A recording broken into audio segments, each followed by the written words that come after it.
The fluorescent lights of the diner buzzed overhead like angry wasps, casting a sickly yellow glow over the cracked vinyl booths and coffee-stained countertops.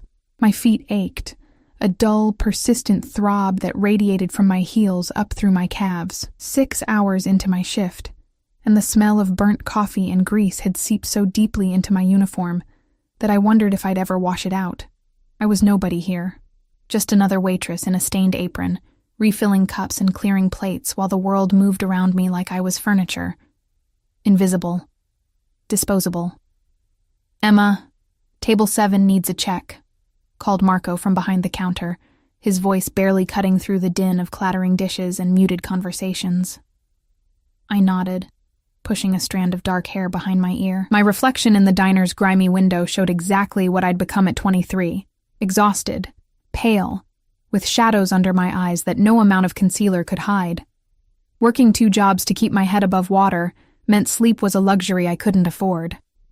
The evening rush had finally died down to a handful of stragglers nursing cold coffee and cheaper meals. I moved through my routine mechanically, my mind already calculating whether this week's tips would cover both my rent and the electric bill, or if I'd have to choose again. The bell above the entrance chimed. I didn't look up immediately. Why would I? It was just another customer, another order, another $1.50 tip if I was lucky. But the diner went quiet.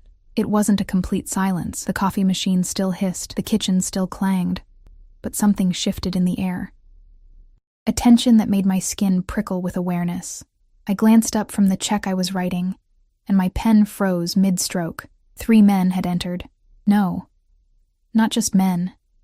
Presences.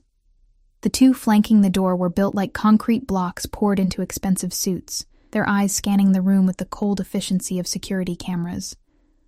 But it was the man in the center who stole the oxygen from my lungs. He couldn't have been more than 30, with dark hair swept back from a face that belonged on a screen, not in a run-down diner in Queens. His suit was midnight blue, tailored so perfectly it seemed like a second skin, and even from across the room, I caught the scent of something expensive. Cedar and leather, and something darker, like smoke and danger. Power radiated from him like heat from asphalt in summer. The kind of power that didn't need to announce itself because everyone already knew. He moved with deliberate grace, his polished shoes clicking against the faded linoleum as he chose a booth in the corner, the one with the best view of both the entrance and the back exit. His guards positioned themselves nearby, one by the door, one with a clear line of sight to their boss. My heart hammered against my ribs. I'd lived in this neighborhood long enough to recognize what I was seeing. You didn't dress like that, move like that, command a room like that unless you were someone. Someone dangerous. "Emma?" Marco's voice was tight, nervous. "Table 12. My throat was dry. "Can't someone else?" "Everyone else is busy." His eyes darted to the corner booth, then back to me. "Just be professional. Be quick." My hands trembled as I grabbed a menu and a glass of water. This was ridiculous. He was just a customer. Just a man. The fact that my body was screaming at me to run, that every instinct I had was telling me to stay far away from that corner booth, didn't matter. I needed this job. I forced my feet to move. Each step across the diner felt like walking through deep water. I was acutely aware of every sound. The scrape of my shoes, the racing of my pulse, the sudden quiet of the other patrons who seemed to be holding their collective breath. Up close, he was even more devastating. Angular jaw, sharp cheekbones, lips that curved in a way that suggested he knew exactly how beautiful he was, and exactly what to do with it. But it was his eyes that trapped me, dark, almost black, with an intensity that felt like being X-rayed, like he could see straight through my cheap uniform to every secret I'd ever kept. "Good evening," I managed, proud that my voice only shook slightly. "Can I get you something to drink?" He didn't respond immediately. Instead, he studied me with an attention that made my skin flush hot and cold simultaneously. His gaze traveled from my face down to my name tag, then back up, slow and deliberate. "Coffee," he said finally. His voice was silk over gravel, deep and smooth with an edge that suggested violence lurked just beneath the surface. "Black." "Of course." I set down the menu and water glass with hands that wanted to shake. I'll be right back. What's your name? I froze. He could clearly see my name tag, pinned crookedly to my uniform. Emma Martinez, in faded plastic letters. Emma? I said quietly. Emma. He repeated it like he was tasting it, rolling it around in his mouth. How long have you worked here, Emma? This wasn't normal customer conversation. The way he asked, it wasn't small talk. It was an interrogation wrapped in velvet. 6 months, I answered, desperate to escape back to the safety of the counter. I'll get your coffee. I turned to flee, but his voice stopped me. You go to NYU, don't you? Psychology program. My blood turned to ice. How did he know that? My mind raced through possibilities, each more terrifying than the last. I'd never seen him before. I was certain of that. A man like him, you didn't forget. How do you? My daughter is in your cohort. He leaned back against the booth, completely relaxed, despite the bomb he'd just dropped. Sophia Valentino. The world tilted sideways. Sophia. Sweet. Bubbly Sophia, who sat next to me in developmental psychology and loaned me her notes when I had to miss class for my second job. Sophia, whose father she barely mentioned, except to say he was in business and very busy. This was Sophia's father, this man who looked like he'd stepped out of a fever dream, who commanded rooms and had guards and radiated danger like radiation. This was my friend's father. Oh. The syllable came out strangled. She never mentioned. She doesn't. Something flickered across his face, too quick to read. We prefer to keep our family business private. Family business. The way he said it made those words carry weight beyond their simple meaning. Your coffee, I stammered, backing away. My heel caught on something, a tear in the linoleum I'd stepped over hundreds of times. My arms windmilled, the empty tray clattering from my hands as I pitched backward, my exhausted body unable to compensate quickly enough. I didn't hit the ground. Strong hands caught me, one arm wrapped around my waist, the other steadying my shoulder. The impact of hitting his chest drove the air from my lungs, not from force, but from the solid heat of him, the sudden overwhelming scent of expensive cologne and masculine warmth. Careful, he murmured, his breath ghosting across my ear. For a moment I couldn't move. His arm was still around my waist, holding me against him with a possessive security that my exhausted brain couldn't quite process as threatening. Even though every rational thought screamed that it should be, I could feel his heartbeat against my back. Steady, unhurried, completely controlled while mine was trying to hammer its way out of my chest. His hand, large and warm, splayed across my ribcage just below my breast. Not inappropriately, he'd caught me from falling, nothing more. But the placement, the heat of his palm through the thin fabric of my uniform made my breath catch. I've got you, he said softly, and there was something in his voice, something dark and promising and deeply unsettling. Reality crashed back. I jerked away from him, my face burning with humiliation and something I didn't want to name.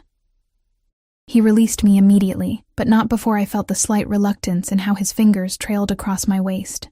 I'm sorry, I gasped, stumbling back. I'm so sorry. I didn't mean... That was completely... You're my friend's father. That's crazy, I blurted out, the words tumbling over themselves in my desperation to establish some kind of boundary, some kind of normal context to what had just happened. This is... You can't... That was completely inappropriate. I mean, not that you did anything wrong, you caught me, but... Inappropriate. He repeated the word like it amused him. One dark eyebrow arched, and his lips curved into something that wasn't quite a smile. Is that what concerns you, Emma? The way he said my name, like it belonged to him now, sent a shiver down my spine that I desperately wanted to blame on the diner's aggressive air conditioning. You're Sophia's father, I said again, as if repeating it would make the situation make sense, would explain why my skin still burned where he'd touched me. She's my friend. This is... crazy, he supplied. And this time he definitely smiled. It transformed his face from dangerously beautiful to something else entirely, something that made my stomach flip and my knees weaken. Life often is, don't you think? One of his guards appeared at his elbow, murmuring something in rapid Italian. The boss, because that's what he was, I understood that now with crystalline clarity, nodded once, his eyes never leaving my face. It seems I'm needed elsewhere. He stood in one fluid motion, and I had to tilt my head back to maintain eye contact. He was tall, broad-shouldered, and standing this close, I felt impossibly small, fragile. But I'll be back, Emma, for that coffee. It wasn't a question. It was a promise. He reached into his jacket. I flinched involuntarily, some primal part of my brain screaming danger. But he only extracted a wallet of buttery black leather. He pulled out several bills and placed them on the table. Even from my angle, I could see they were hundreds. For your trouble, he said, and for your discretion. I didn't see anything, I said automatically, the words coming from some survival instinct I didn't know I possessed. His smile widened, showing teeth that were perfectly white and somehow predatory. Smart girl. He moved past me, his guards falling into formation around him. Just before he reached the door, he paused and looked back over his shoulder. Tell Sophia I said hello. Tell her... His eyes locked onto mine with an intensity that pinned me in place. Tell her I met one of her friends. I think she'd be very interested to know. Then he was gone, the bell chiming cheerfully, as if the last 5 minutes hadn't just tilted my entire world on its axis. I stood frozen in the middle of the diner, my heart still racing, my skin still tingling where he'd touched me. The money sat on the table, $500 bills for a cup of coffee he never drank. Marco appeared at my elbow, his face pale. Do you know who that was? I shook my head, not trusting my voice. That was Dante Valentino, he whispered, his accent thickening with fear. They call him Il Lupo, the wolf. He runs half of New York's underground. He crossed himself quickly, superstitious. Stay away from him, Emma. Men like that, they don't just meet people. They collect them. But it was too late for warnings, as I looked down at the money on the table. More than I made in 2 weeks. I knew with absolute certainty that Dante Valentino had already decided to collect me. And the most terrifying part, some small, reckless part of me wanted to be caught. I didn't tell Sophia. For 3 days, I carried the weight of that encounter like a stone in my chest, heavy and uncomfortable, impossible to ignore. Every time she texted me about grabbing coffee between classes or complained about her statistics homework, I typed and deleted a dozen responses trying to figure out how to say, I met your father. He touched me. I can't stop thinking about it. The $500 sat in my nightstand drawer, untouched. Blood money, I told myself. Hush money. Money that came with strings attached, invisible threads that would tangle around my throat if I wasn't careful. But my landlord didn't care about my moral crisis. Neither did the electric company. On the 4th day, I broke. I deposited the money and immediately felt like I'd signed something away, some part of myself I couldn't name. The diner felt different now. Every time the bell chimed, my head snapped up, my pulse spiking with a mixture of dread and anticipation that made me nauseous. But Dante Valentino didn't return. His absence was somehow more oppressive than his presence had been, like waiting for a storm you could feel building in your bones. Friday afternoon, I was in the university library, drowning in research papers for my thesis on trauma bonding, when Sophia dropped into the chair across from me with her usual explosive energy. Thank God I'm dying. Professor Chen just assigned us another 50 pages of Bowlby for Monday, and I have a family thing this weekend. She dumped her designer bag, Prada, probably worth more than my car, onto the table with a dramatic sigh. Save me. Tell me you've already read it. I had, twice. Because I couldn't afford to fail, couldn't afford to lose my partial scholarship, couldn't afford anything that might send me tumbling back to where I'd started, broke and desperate in a studio apartment with mold in the bathroom and sirens every night. I can send you my notes, I said, trying to focus on the words in front of me.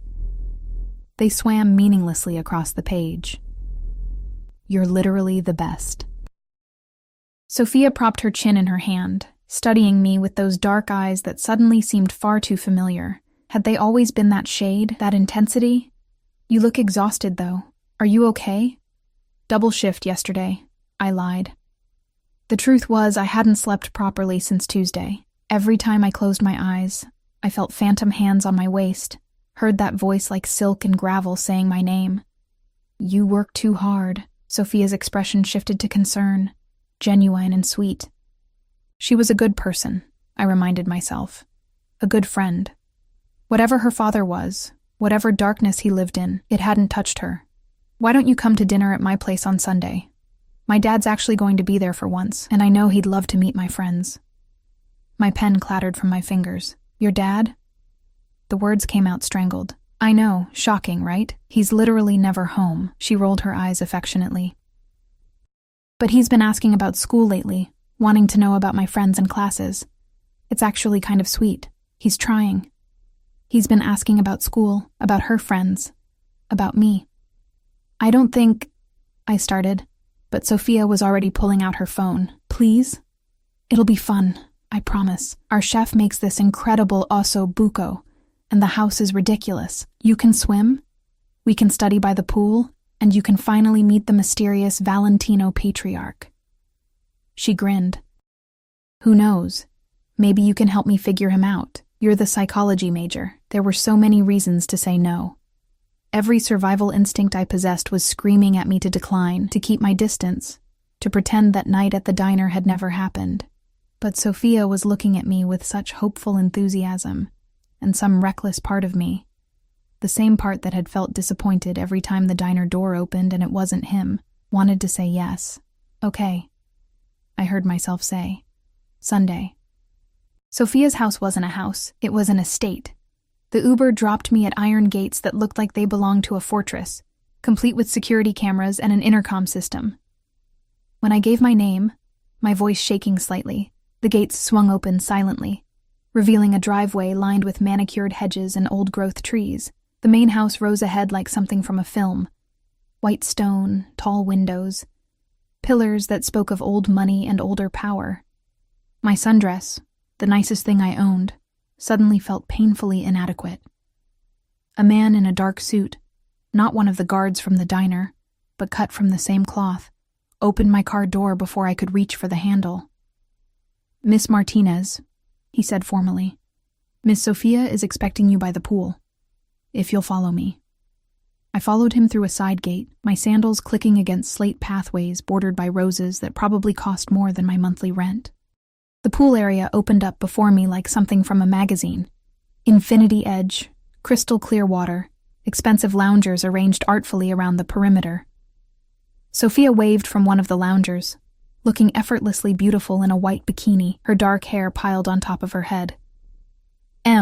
Finally, get changed. The water's perfect.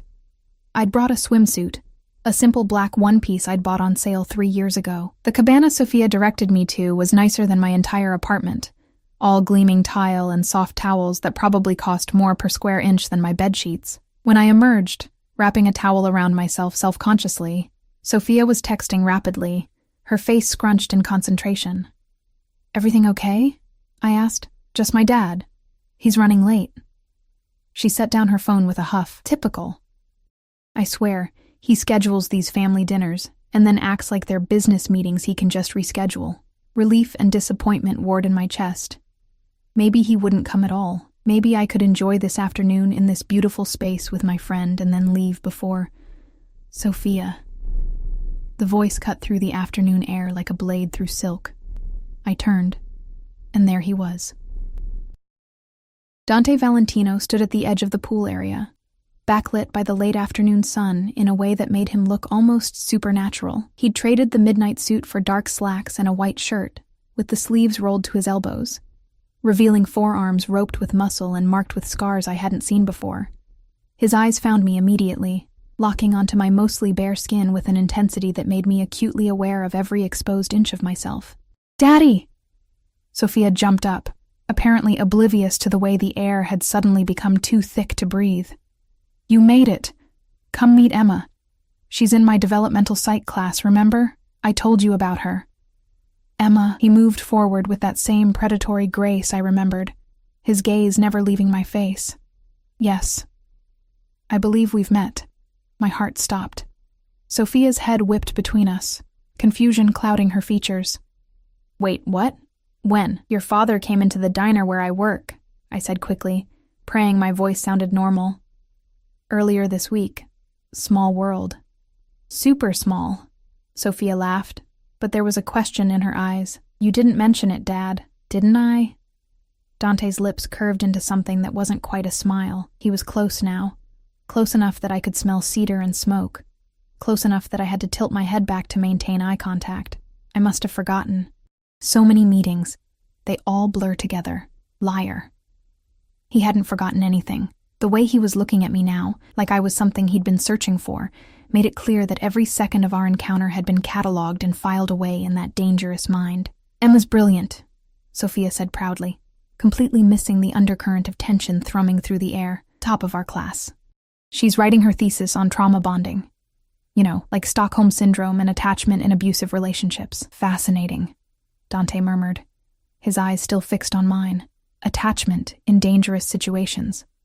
Tell me, Emma, what draws someone to remain in a relationship they know could destroy them? The question hung between us, loaded with meaning I didn't want to unpack. Fear, I said quietly, and the illusion of safety. The captor provides moments of kindness, and the victim's brain bonds to those moments, desperate for connection, even when logic says to run.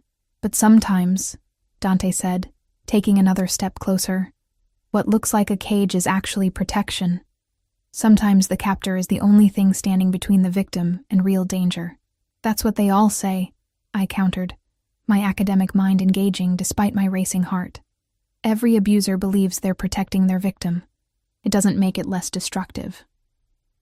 Something flashed in his eyes. Approval, maybe. Challenge, definitely. I think, he said softly, his voice dropping to a register that seemed meant only for me, despite Sophia standing right there. You'd be surprised what you'd accept if you understood the alternative. Okay, you two are being super weird and intense, Sophia interjected, laughing nervously. Can we maybe not turn pool day into a psych seminar? Get in the water before you burn. Dad, stop being intimidating. Dante's gaze slid to his daughter, and his entire demeanor shifted, softening, warming in a way that was almost shocking in its contrast. I'm not intimidating anyone, Piccola. Just having a conversation. Uh-huh. Sophia grabbed my hand, tugging me toward the pool. Come on, Em. Let's leave my dad to his mysterious brooding. I let her pull me away, grateful for the excuse to escape those dark eyes. The water was cool against my overheated skin, and I dove under, letting it close over my head and muffle the world above. When I surfaced, pushing wet hair from my face, Dante was still standing at the edge of the pool, watching me with an expression I couldn't read. Then he smiled, a real smile that transformed his features from dangerous to devastating, and began unbuttoning his shirt. What are you doing? Sophia asked, surprised. It's a pool party, isn't it? He shrugged out of the shirt, revealing a torso that belonged in marble. All lean muscle and olive skin marred by more scars, a roadmap of violence survived. Seems a shame to waste it. He dove in without hesitation, barely making a splash, and when he surfaced near us, water streaming from his dark hair, I couldn't breathe properly. This was wrong. So deeply, fundamentally wrong. He was a mafia boss, a criminal. A man who probably had blood on his hands and bodies in his wake. He was my friend's father. And I wanted him anyway. The afternoon dissolved into something surreal. Sophia chattering away about classes and campus gossip while her father circled us like a shark in expensive swim trunks, his attention never straying far from me. Every time I looked up, he was there, watching, assessing, claiming me with his eyes in ways I knew I should find terrifying. When Sophia got out to take a phone call, I found myself alone in the pool with him, the silence stretched, heavy, and expectant. You shouldn't have come, Dante said finally, his voice low enough that it wouldn't carry. Sophia invited me, I replied, trying to sound defiant. I'm her friend. That, he said, moving closer through the water, is the problem. My back hit the pool's edge. He was close now, so close I could see water droplets caught in his eyelashes, could count the faint lines around his eyes that suggested he smiled more than his reputation would indicate. You're going to stay away from her, I said, my voice shaking but firm. She's sweet and kind and nothing like me, he finished. I know. I've spent her entire life trying to keep my world from touching hers. His hand came up, gripping the pool edge beside my head, caging me without actually touching me. But then you walked into my life, Emma Martinez, and suddenly my carefully constructed walls feel very fragile. I didn't walk into anything, I protested weakly. I was just working. And I was just getting coffee. His other hand mirrored the first, trapping me completely. Fate, perhaps, or punishment. I haven't decided which. This is insane. You're her father, he said. I know. Believe me, I've been reminding myself of that fact every hour since Tuesday night. Then you understand why this, whatever this is, can't happen. Oh, I understand. He leaned closer, and I could feel his breath on my damp skin. But understanding something and being able to stop it are two very different things, Dante. His name on my lips felt intimate. Forbidden, say it again. He commanded softly. I shook my head, refusing, even as my body betrayed me by trembling. Emma! Sophia's voice carried from somewhere behind us. Dad! Dinner's ready! Dante pulled back immediately, the spell breaking. But his eyes, God, his eyes, promised that this conversation was far from over. As he hauled himself from the pool in one smooth motion, water sluicing down the planes of his back, I realized with absolute certainty that I was in terrible danger. Not from him. From myself. Dinner was an exercise in psychological torture.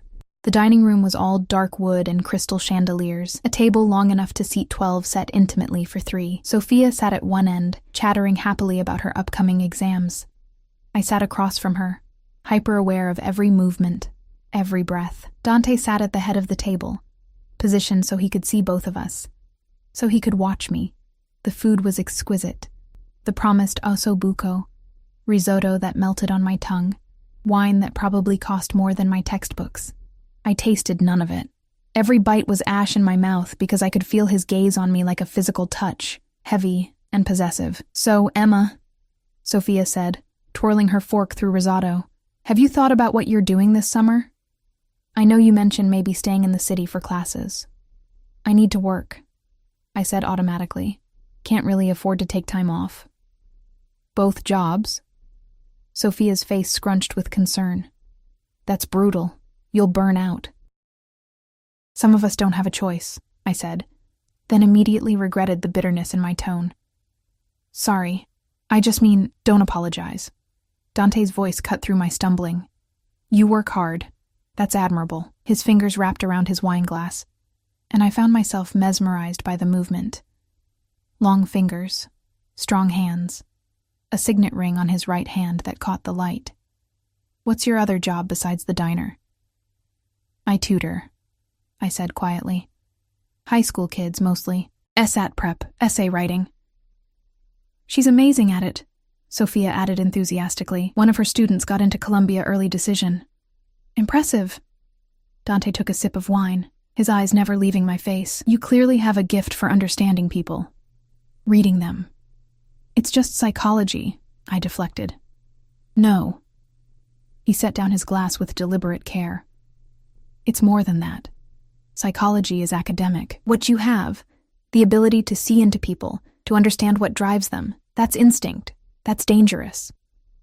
The word hung between us, loaded with meaning. Dangerous? Sophia laughed. Dad, she's a tutor, not a spy. Dangerous to be that perceptive, Dante clarified, but his eyes told me he meant something else entirely. People don't like being seen. Not really. They'll resent you for it. Or worse, they'll become obsessed with being understood by you. My mouth went dry.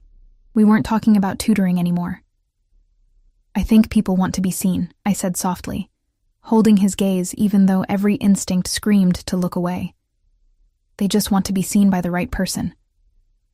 Something flickered across his face, raw and hungry, and quickly shuddered. Emma's practically a workaholic, Sophia said, oblivious. I keep telling her she needs to relax more, have some fun. She hasn't even been to a single party this semester. Perhaps she's simply selective about how she spends her time, Dante said. Quality over quantity. Or maybe she's scared, Sophia teased gently. Come on, Em. Live a little. You're 23, not 40. I live plenty, I protested, but it sounded weak even to my own ears. The truth was, I was terrified. Terrified of losing control, of making mistakes I couldn't afford, of becoming like my mother, desperate and dependent on men who promised protection, but delivered pain. "What are you afraid of, Emma?" Dante asked, and the question felt like a hand reaching into my chest to wrap around my heart. "Nothing," I lied. "Everyone's afraid of something." He leaned back in his chair, the picture of casual power. "The question is whether that fear controls you, or whether you control it. And which one are you?" The question escaped before I could stop it. Bold and reckless and deeply inappropriate. Sophia's eyes widened. But Dante smiled, slow and predatory. "I thought you were good at reading people. What do you think? I thought he was a man who'd taken his fears and forged them into weapons. I thought he was someone who'd decided long ago that being feared was safer than being vulnerable. I thought he was dangerous and damaged and probably damned. I thought I should run. I think," I said carefully, "that fear and control aren't mutually exclusive. I think the most dangerous people are the ones who've learned to weaponize their fear." His smile widened, showing teeth. "Smart girl." There it was again. Those same words from the diner, delivered like praise and promise and threat all wrapped together. "Okay, this is getting weird again," Sophia announced, pushing back from the table. "I'm going to get dessert. You two play nice while I'm gone." The moment she disappeared through the kitchen door, the temperature in the room seemed to drop 10 degrees. Dante stood, moving around the table with that liquid grace that reminded me of big cats right before they pounced. He stopped behind my chair, close enough that I could feel the heat of him against my back. "You need to stop coming around," he said quietly. "Sophia's my friend. I know." His hand came to rest on the back of my chair, knuckles brushing my bare shoulder. I jerked at the contact, electricity racing down my spine. "Which is precisely why this is a problem." "I haven't done anything," I protested, my voice barely above a whisper. "You exist." His thumb traced a small circle on my shoulder blade, the touch so light I might have imagined it. "You sit in my house, in my pool, at my table, and you exist in a way that makes me want things I have no right to want." My breath caught. "Then don't you think it's that simple?" He leaned down, his lips near my ear. "You think I haven't tried? I've built an empire on control, Emma. I've done things that would give you nightmares. I've hurt people, killed people, destroyed lives without losing a single night's sleep." His breath was warm against my neck. "But you, a girl in a diner uniform who spilled nothing and broke nothing, you've haunted me for 4 days straight." "Stop," I whispered. But I wasn't sure if I was talking to him or myself. I should. His hand moved from my shoulder to my neck, fingers spanning my throat with terrifying gentleness. Not choking, not threatening, just holding, claiming. "I should send you away and never let you near my daughter again. I should make sure you understand that my world would eat someone like you alive." "Then why don't you?" My heart was hammering so hard I was sure he could feel it through my skin. "Because I'm a selfish bastard." His thumb stroked along my jaw. "Because I look at you and see something I haven't seen in 15 years. Something clean and bright and unbearably fragile. And instead of protecting you from myself, all I can think about is keeping you. I'm not a thing to be kept," I managed, though my voice shook. "No," he agreed. "You're a person. A brilliant, stubborn, beautiful person who should have better sense than to let a monster touch her." His hand tightened slightly on my throat. Not painful, but possessive. "But you're not pulling away, are you, Emma?" I wasn't. God help me, I wasn't. "Sophia is my daughter, and I love her more than my own life," he said fiercely. "Which is why this, whatever this is, can never go further than this room. Do you understand me?" I nodded, not trusting my voice. "But I need you to understand something else."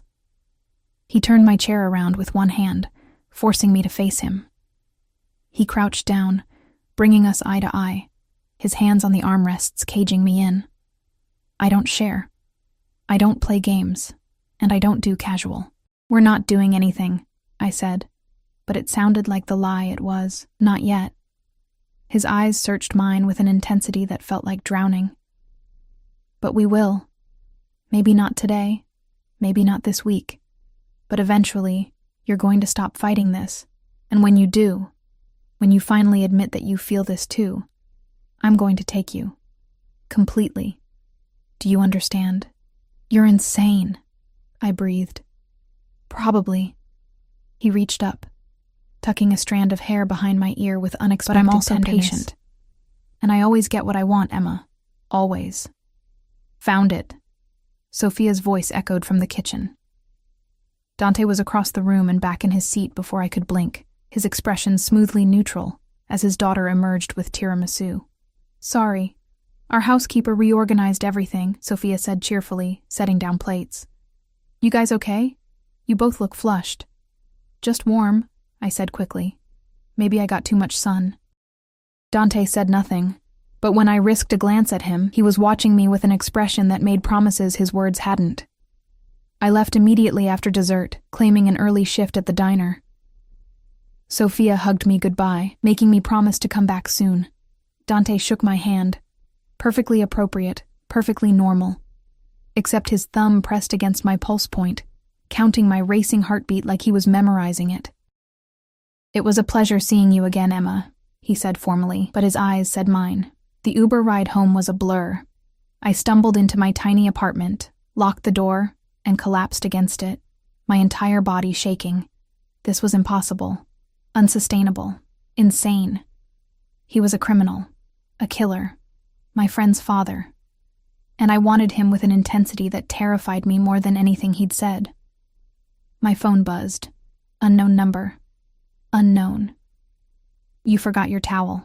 I'll have it returned to you. My heart stopped. How did he get my number? Unknown. Don't look so worried. I have resources. Use them to know you got home safely. Unknown. Sleep well, Emma. Dream of better men than me. I stared at the messages, my thumb hovering over the delete button. I should block him. Report him.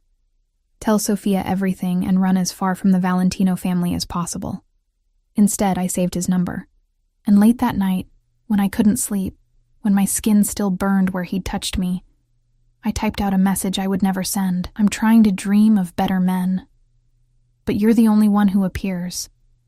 I deleted it before I could do something catastrophically stupid, but I didn't delete his number. Monday morning, I was running late for my shift at the diner. My mind still foggy from another sleepless night. I'd managed to avoid Sophia all day Sunday, claiming illness via text. It was cowardly, but I needed time to think, to process, to figure out what I was going to do about the fact that I couldn't stop thinking about her father's hands on my throat. I was so distracted that I didn't notice the black SUV following me until it pulled up to the curb beside me. The back window rolled down, and my stomach dropped. Dante Valentino sat in the back seat, looking impossibly crisp in a charcoal suit despite the early hour. Get in. I have work, I said, proud that my voice only shook slightly. Call in sick. I can't just... Emma. His voice dropped to that dangerous register that made my knees weak. Get in the car. We need to talk. We have nothing to talk about. Wrong. He opened the door from the inside, a clear command. We have everything to talk about. But I'd prefer not to have this conversation on a public street. I should have walked away. Should have told him to leave me alone, to respect boundaries, to stop whatever this was before it started. Instead, I got in the car. The door closed behind me with a sound like a cell door slamming shut, and as the SUV pulled away from the curb, I realized I'd just made a choice I could never take back. Dante's hand found mine in the darkness of the back seat, his fingers interlacing with mine possessively. Where are we going? I whispered. Somewhere we can be honest, he said. No daughter. No witnesses. Just you and me, and the truth neither of us wants to admit. The truth was, I was already his. I just hadn't admitted it yet. The SUV wound through Manhattan with purpose, leaving behind the familiar chaos of my neighborhood for streets I'd only seen in movies. Tree-lined, quiet, dripping with old money. My hand remained clasped in Dante's, his thumb tracing absent patterns on my palm that made concentration impossible. Where are we going? I asked again, when the silence became unbearable. Somewhere safe. His eyes never left the window, scanning the streets with practiced vigilance. Somewhere we won't be interrupted. The car pulled up to a building of gray stone and Art Deco elegance, a pre-war apartment building that screamed exclusivity. The doorman nodded respectfully as Dante's driver opened our door, and I felt impossibly small and out of place in my diner uniform and worn sneakers. Dante's hand pressed against the small of my back, guiding me through a lobby of marble and mirrors, into an elevator lined with mahogany. The operator, an actual elevator operator, pressed the button for the penthouse without being told.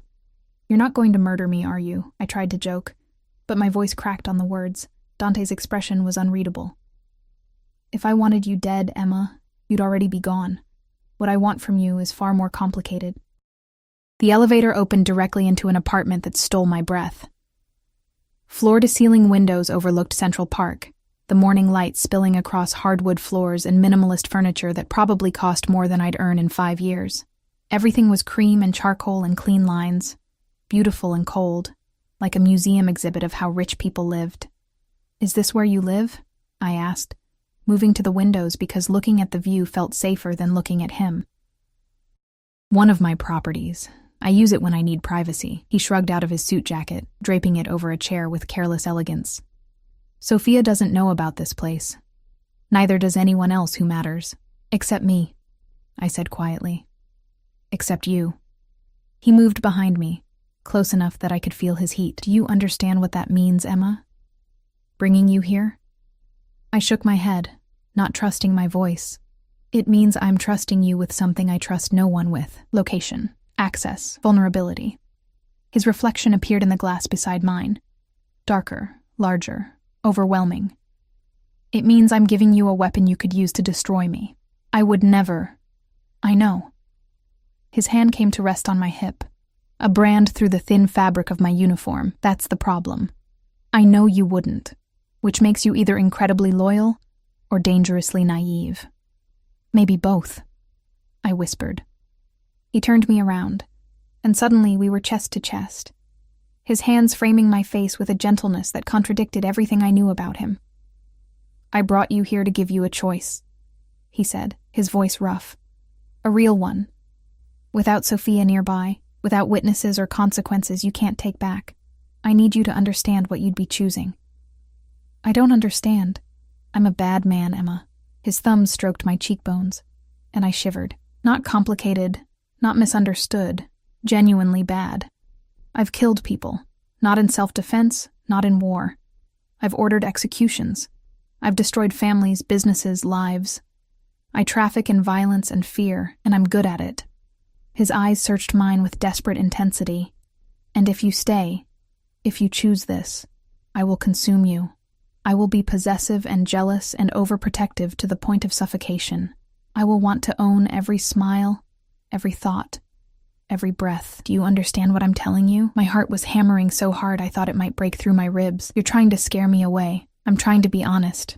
His forehead dropped to mine, and I felt him trembling, actually trembling. "Because once this starts, Emma, I won't be able to stop. I won't want to stop. And you need to know that before you make a choice you can't unmake." "What if I've already chosen?" The words escaped before I could stop them. Reckless and true and terrifying. His breath hitched. "Then God help us both." He kissed me. Not gently. Not carefully.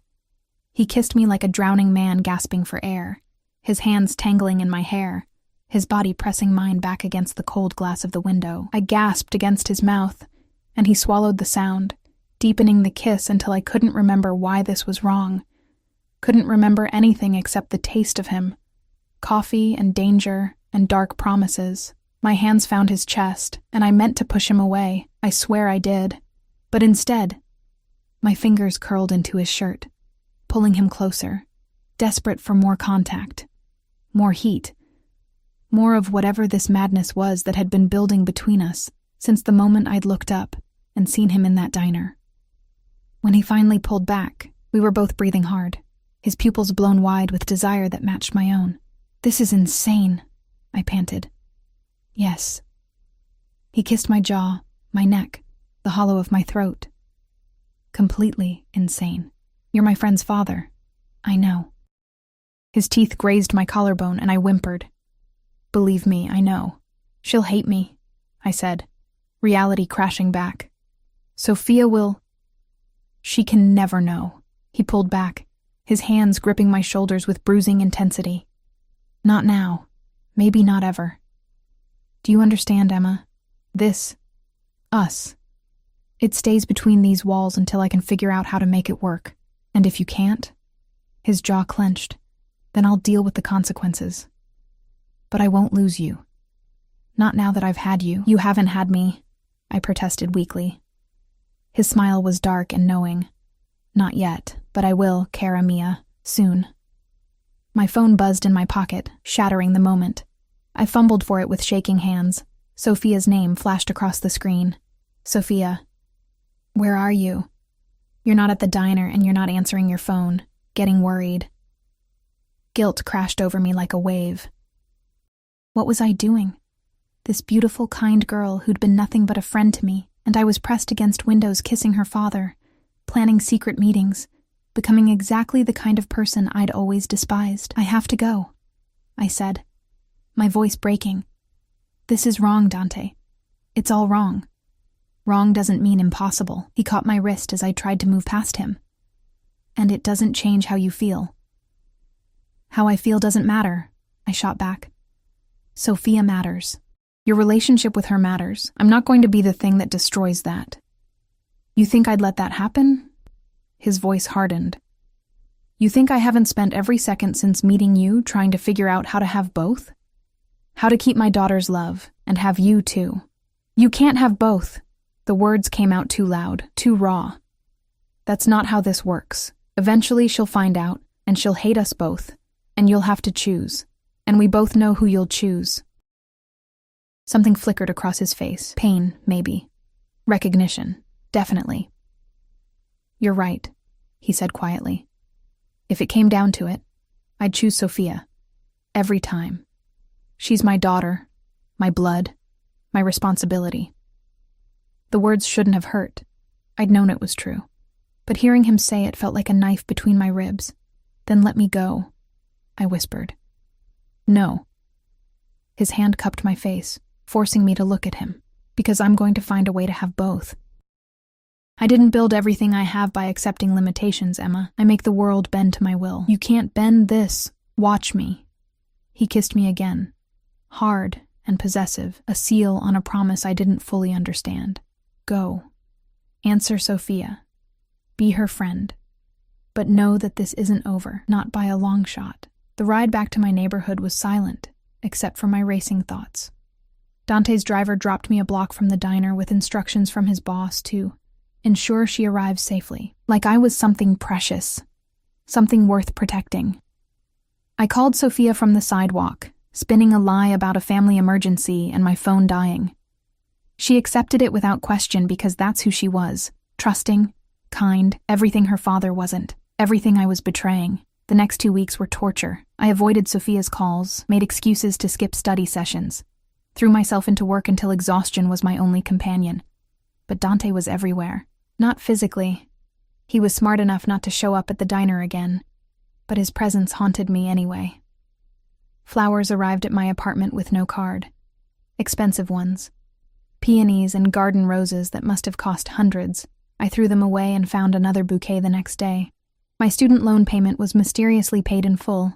When I called the company, they said an anonymous benefactor had covered it. $5,000, gone just like that. The diner's owner suddenly decided to give me a raise, substantial enough that I could quit my tutoring job if I wanted. When I asked why, he got nervous and said something about a business consultation that had gone well. Dante was taking care of me. From the shadows, with invisible hands, he was weaving a net of protection and provision around my life that made it harder and harder to pretend I didn't want exactly what he was offering. Then Sophia showed up at my apartment. I'd just gotten home from a closing shift, dead on my feet, when her knock echoed through my tiny studio.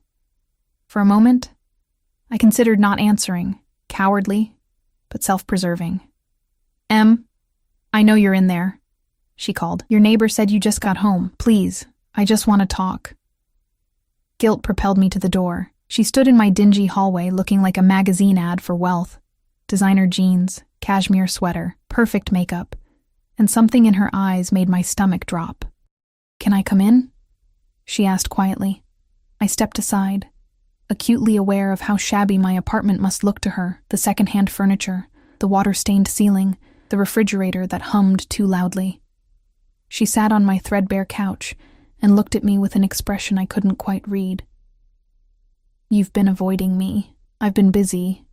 Don't." Her voice was sharper than I'd ever heard it. "Don't lie to me, Em. We've been friends for months. I know when you're pulling away." My throat tightened. "Sophia, is it because of money?" she asked suddenly. "Because I have more than you? I know sometimes that makes things weird, but I thought we were past that." "No," I said honestly. "It's not about money." "Then what?" Her eyes searched mine. Did I do something? Say something wrong? "Yes," I thought.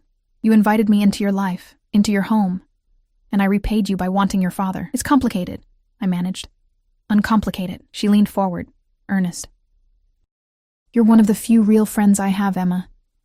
Most people just want to be around me because of my dad, or his money, or his connections. But you liked me before you even knew who my family was. That matters." The guilt was suffocating. "Sophia, my dad asked about you," she said, and my heart stopped. "Last week. Wanted to know if you were okay, if you needed anything. It was weird. He never asks about my friends. What did you tell him?" The question came out strangled, that I was worried about you, that you'd been distant. She tilted her head, studying me. He got this look on his face. Like he knew something I didn't. My pulse thundered in my ears. "I'm sure he was just... Emma." Her voice dropped. "My dad is a lot of things, but subtle isn't one of them when it comes to protecting what's his. And lately, he's been acting like you're under his protection. That's ridiculous. Is it?" She stood, pacing my small space. "The flowers. The sudden good fortune. My father operates in patterns, and I've been watching him my whole life. This is what he does when he's claimed something." "Claimed?" The word came out weak. She turned to face me, and her expression was careful, calculating. More her father's daughter than I'd ever seen. "I need you to be honest with me," she said quietly. "Is there something going on between you and my dad?" The question hung in the air like smoke from a gun. I could lie. Should lie. Protect everyone involved with a simple denial. But looking into Sophia's eyes, intelligent, knowing, already suspicious, I knew the lie wouldn't hold. "Yes," I whispered, and watched her face crumble. The silence that followed my confession was deafening. Sophia stared at me like I'd struck her, her face cycling through emotions too quickly to track.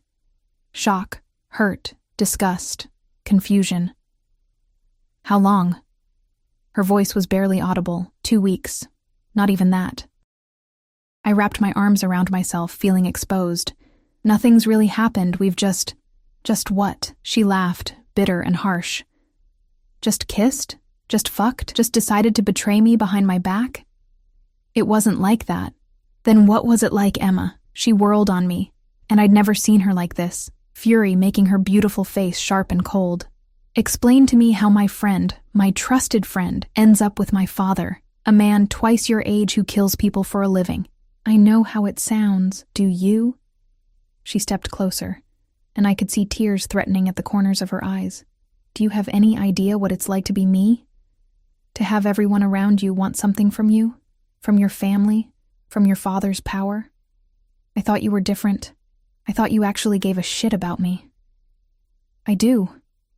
The words burst from me desperately. "Sophia, I never meant for this to happen. I tried to stay away, tried to stop it. Clearly not hard enough." She swiped angrily at her eyes. "God, I'm so stupid. The way he looked at you at dinner, the questions about you, I saw it and I ignored it because I trusted you both. Shame burned through me like acid. I'm sorry. I'm so sorry. Sorry doesn't fix this." She grabbed her purse, heading for the door. "I need to think. I need to not look at you right now." "Sophia, please." She paused at the door, her back to me. My father destroys everything he touches, Emma. Everyone who gets close to him ends up dead or damaged or wishing they were. I've watched it my whole life. She looked back over her shoulder, and the pity in her eyes was worse than her anger. You think you're special? You think you'll be different? You're just the newest thing he wants to possess. The door slammed behind her, and I collapsed onto the couch, my entire body shaking. What had I done? What had I thrown away for a man I barely knew? For feelings I couldn't explain, for a connection that defied every rational thought. My phone buzzed. Dante. Sophia just called. She knows. Come to the penthouse. Now. Me. I can't. I've done enough damage. Dante. Emma. This isn't a request.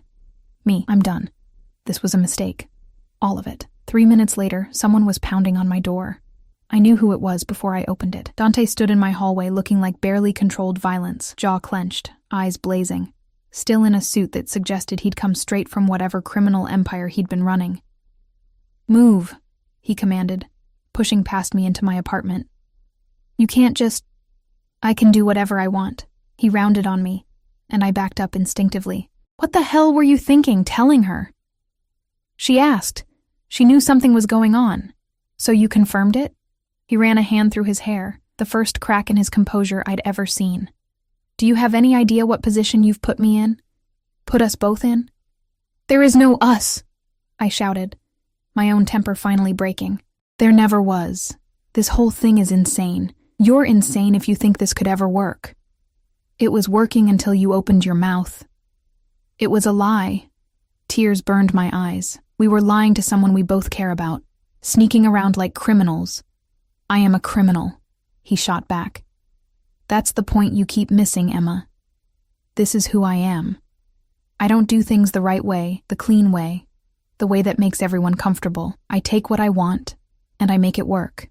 Well, you can't have this, my voice broke. You can't have me and your daughter's love and everything else you want. The world doesn't work that way, no matter how powerful you are. Watch me. He grabbed my wrist, pulling me closer. You think I'm going to let you walk away?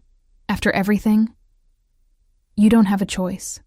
I always have a choice. His other hand cupped my face, forcing me to meet his eyes. And I choose you. I choose this.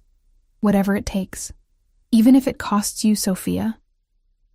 The question hung between us, and for the first time, I saw real fear flicker across his features. It won't come to that, he said. But it sounded like he was trying to convince himself. It already has. I pulled away from him, putting distance between us. She looked at me like I was garbage, Dante. Like I was just another person using her to get to you. And maybe I am. Maybe that's exactly what this is. You don't believe that. I don't know what I believe anymore. I pressed my palms against my eyes, exhausted. I just know that I can't do this. I can't be the reason you lose your daughter. I can't be that person. So what? His voice went cold. You're just going to run? Pretend this never happened? Yes. The word tasted like ashes. That's exactly what I'm going to do. I won't let you. You don't own me, I said quietly. No matter how much you want to, no matter how many flowers you send, or bills you pay, or lives you rearrange, you don't own me. Something dangerous flashed in his eyes. You think I've been trying to own you?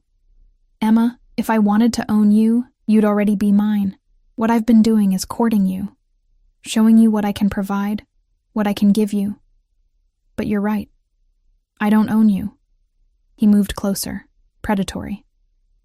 Yet. There is no yet. His phone rang, cutting through the tension. He glanced at the screen and cursed viciously in Italian. I have to take this, he said, his jaw tight, but this conversation isn't over. He answered in rapid Italian, his voice dropping to that dangerous tone I'd heard once before. Whatever he was hearing made his expression darken, and fear skittered down my spine. He ended the call and looked at me with an intensity that stole my breath. Get your things, he said quietly.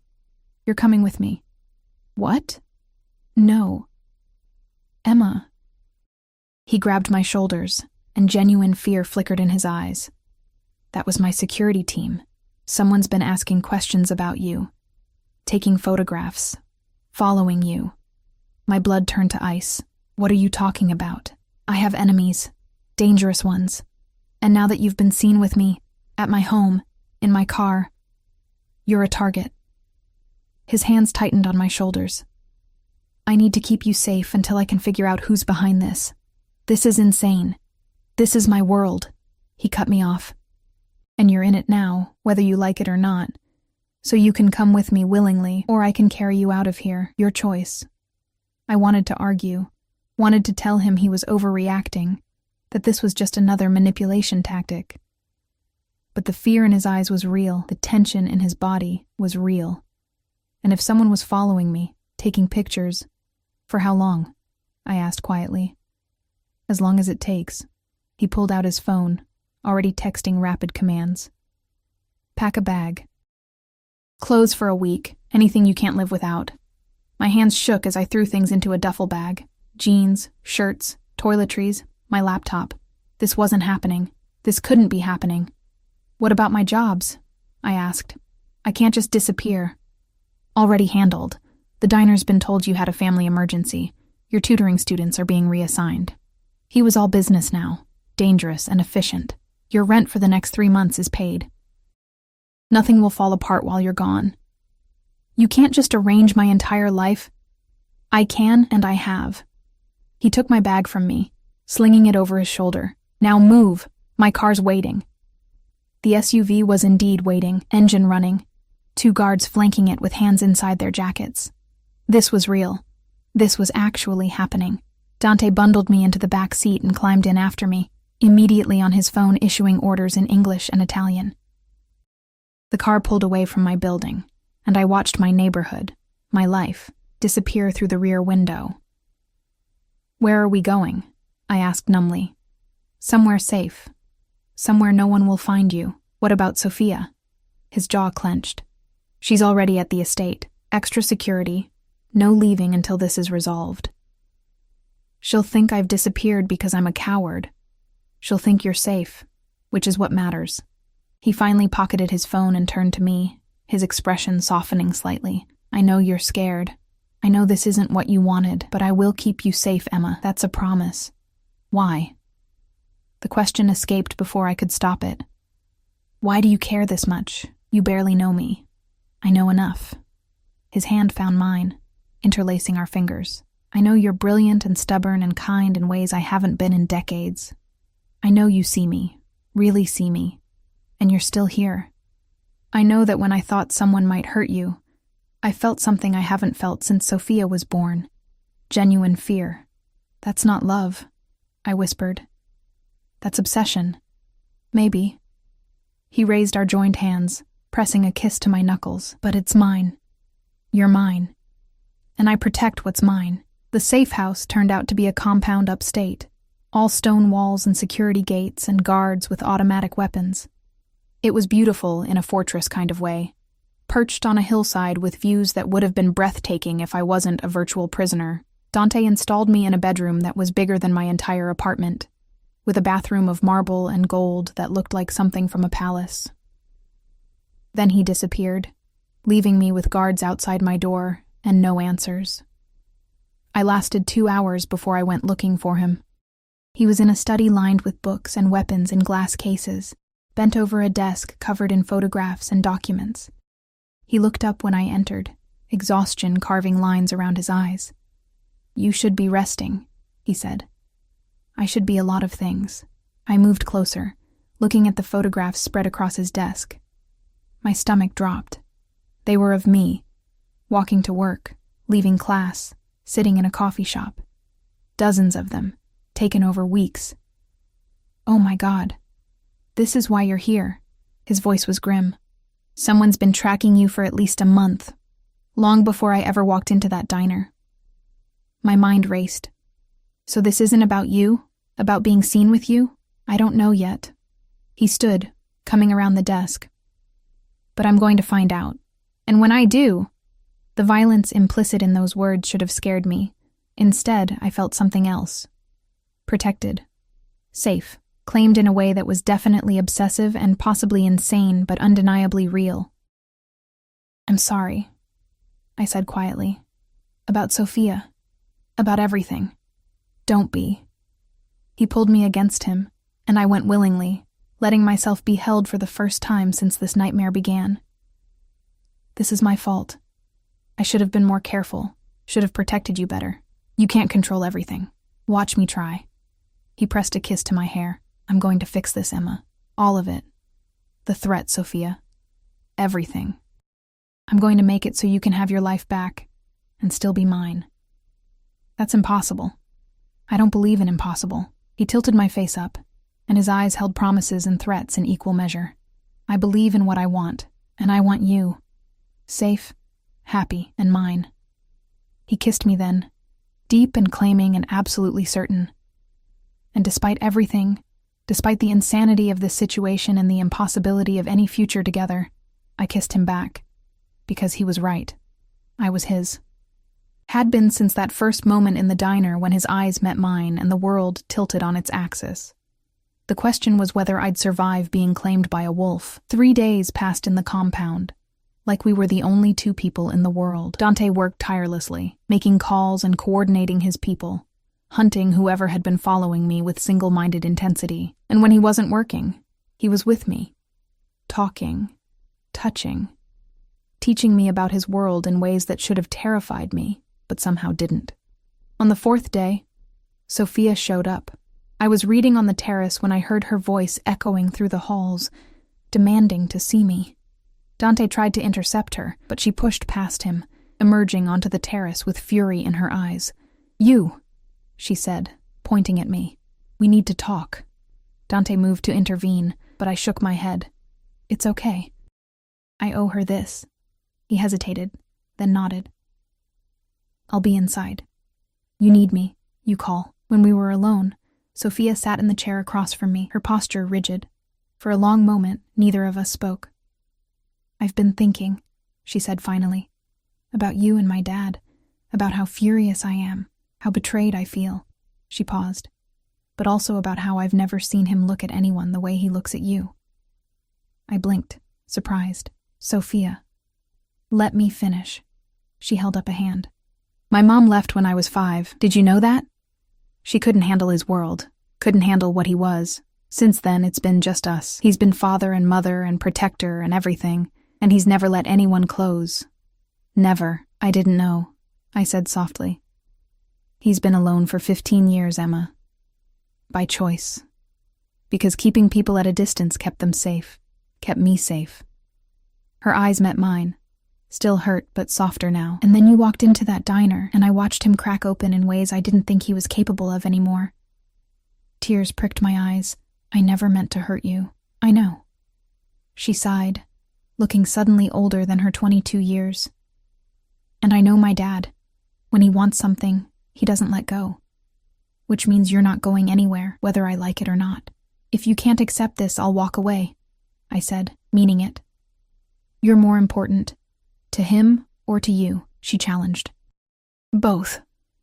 She studied me for a long moment, then shook her head. You really mean that, don't you? Yes. Which is probably why he's so obsessed with you. A ghost of a smile crossed her face. You're the first person who's ever chosen me over him, even knowing what he can give you, what he can do for you. You'd still walk away for me. You're my friend, I said simply. And he's what? Your lover? Your boyfriend? Your mobster sugar daddy? The words were bitter, but there was less venom in them now. Honestly, I don't know what he is. I looked down at my hands. I just know that when I'm with him, I feel seen in ways I've never felt before. Like all the parts of me I've been hiding, the anger, the ambition, the darkness. He sees them and wants them anyway. Sophia was quiet for a long time. When she spoke, her voice was careful. I can't give you my blessing. Not yet. Maybe not ever. This is too weird, too complicated, too much. I understand. But, she continued, I also can't hate you for making my father human again, for making him feel something other than responsibility and violence. She stood, moving to the terrace railing. So here's the deal. You don't flaunt this in my face. You don't make me choose between you, and we figure out some kind of messed up new normal. Hope bloomed in my chest. Really? I reserve the right to be weird about it forever, she added. And if he hurts you, I'll kill him myself. I laughed, surprised and grateful and overwhelmed. Deal. She turned back to me, and her expression was serious. But Emma? He's dangerous. Like genuinely, legitimately dangerous. Whatever's happening with this stalker situation. This is his world. Violence and territory and enemies who would kill you just to hurt him. Are you ready for that? Before I could answer, an explosion rocked the compound. The windows blew inward, glass raining down like deadly snow. I threw myself over Sophia instinctively, covering her as shouts erupted from inside the house. Gunfire. Rapid, professional, terrifyingly close. Dante burst onto the terrace, blood on his shirt, a gun in his hand. Get down! Now! He grabbed us both, hauling us back into the house and down a hallway I'd never seen before. His guards appeared, forming a protective barrier as more gunfire echoed through the compound. What's happening? Sophia demanded, her voice shaking. Rival family, they found us. Dante's voice was cold, controlled, lethal. He pushed open a door to reveal stairs leading down. Safe room, both of you. Now. I'm not leaving you, I started. Emma. He gripped my face in his hands, his eyes fierce. I will handle this, but I can't do that if I'm worried about you. Please, keep my daughter safe. The please broke me. I nodded, taking Sophia's hand and pulling her toward the stairs. The safe room was underground, concrete and steel, stocked with supplies. We could hear the battle raging above, muffled explosions, gunfire, screaming. Sophia was crying silently, and I held her, both of us shaking. He'll be okay, I whispered. He has to be okay. 2 hours later, the door opened. Dante stood there, covered in blood and gunpowder residue, exhausted but alive. His eyes found mine immediately, and the relief in them was profound. It's over, he said. They're dead, all of them. Sophia ran to him, and he held her tight, murmuring assurances in Italian, but over her shoulder, his eyes stayed locked on mine. Later, after Sophia had been settled in her room with guards and sedatives, Dante found me on the terrace, staring at the stars. You could have died, I said without turning around, but I didn't. He came up behind me, wrapping his arms around my waist. Because I had something to live for. This is insane. Yes. He pressed a kiss to my neck. But it's our insane. Mine and yours. I turned in his arms, looking up at this dangerous, damaged, devoted man. What happens now? Now? He smiled, and it was real, and warm, and everything I'd never expected from someone like him. Now I court you properly. Now I win my daughter's acceptance one awkward family dinner at a time. Now I eliminate any remaining threats and make sure you can live your life without fear. And then? And then I marry you, he said simply. Because I'm Italian, and traditional, and possessive as hell. And because you're mine, Emma Martinez. You've been mine since the moment you looked up at me in that diner and didn't run. I should have run, I whispered. But you didn't. His forehead touched mine. You stayed. You chose this. You chose me. And I'm going to spend the rest of my life making sure you never regret it. He kissed me as the sun rose over the compound, bathing us in golden light. And despite everything, the violence, the impossibility, the absurdity of falling for my friend's father who happened to be a mafia boss, I knew he was right. I'd chosen this. Chosen him. Chosen a life that would never be normal or safe or simple, but it would be ours. And somehow, that was enough. Epilogue. 6 months later, I stood in front of a mirror in a dress of ivory silk, my hands shaking as Sophia adjusted my veil. You look beautiful, she said softly. Stupidly, unfairly beautiful. You don't have to do this, I told her for the 100th time. Be my maid of honor. If it's too weird, shut up. She squeezed my hand. It's definitely weird, like therapy for life weird, but you make him happy. And weirdly, he makes you happy, so I'm choosing to be supportive and only occasionally traumatized. I laughed, tears threatening my carefully applied makeup. Outside, in a garden filled with flowers that probably cost more than my old apartment, Dante waited. We'd had 6 months of careful courtship, of family dinners that were sometimes awkward but increasingly warm, of building something real beneath the obsession and desire. The rival family had been eliminated. The stalker, a bitter ex-associate of Dante's, had been dealt with.